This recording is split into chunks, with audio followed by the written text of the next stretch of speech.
Tika. Oh, oh, oh, oh. Oh, ben ça va pour toi, hein? Hein, cool le boulot, là, hein?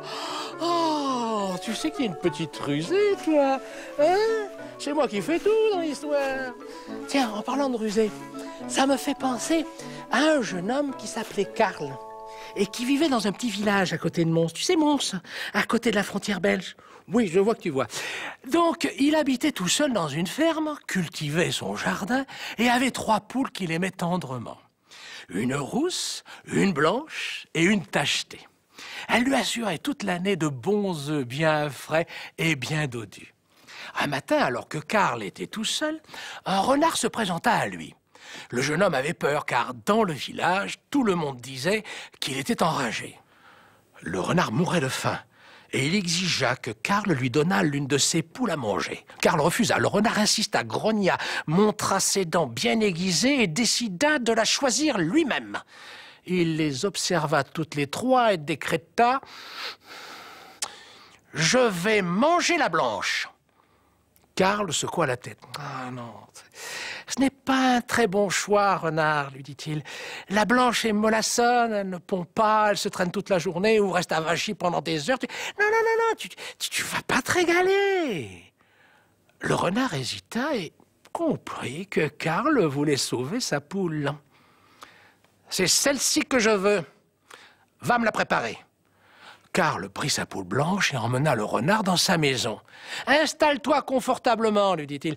Je vais préparer ton repas. » Une fois dans la cuisine, Karl cacha sa poule blanche dans un placard et prépara un bouillon avec de la terre, une grosse miche de pain et quelques limaces.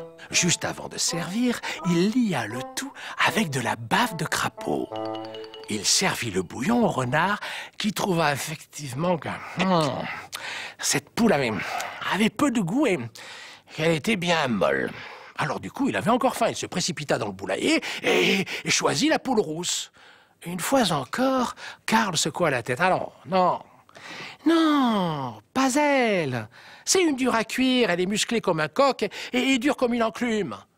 Cette fois encore, le renard, qui se savait rusé, comprit que Karl tentait de sauver sa poule. Il la choisit donc.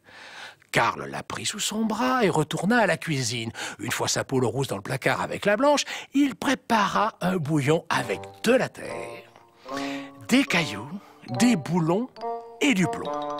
Et il servit le tout bien chaud avec des croûtons.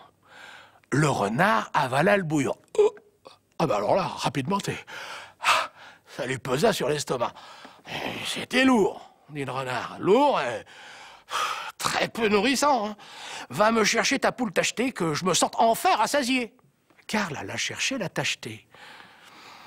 Celle-ci, elle a mauvais caractère. Elle donne des coups de bec pour un rien. Et son bec est pointu. Mais bon. Je t'aurais prévenu. Je vais la préparer. La poule alla retrouver ses amis dans le placard et Karl prépara un bouillon avec de la terre, des orties, du piment et un sac entier de poivre. Le renard but tout le bouillon, mais aussitôt, la gorge lui brûla. Le renard exigea de l'eau, beaucoup d'eau. Karl lui indiqua alors la rivière en bas de son jardin. Le renard s'y précipita et il se pencha pour boire. Mais avec tout ce qu'il avait avalé, le renard coula à pic et ne remonta jamais. Tu vois, Tika, le renard se croyait bien malin. Et c'est pour ça qu'il ne s'est même pas aperçu que Karl se moquait de lui. Bon, il faut dire que Karl fit preuve de beaucoup d'imagination pour sauver ses poules. C'est un peu comme nous.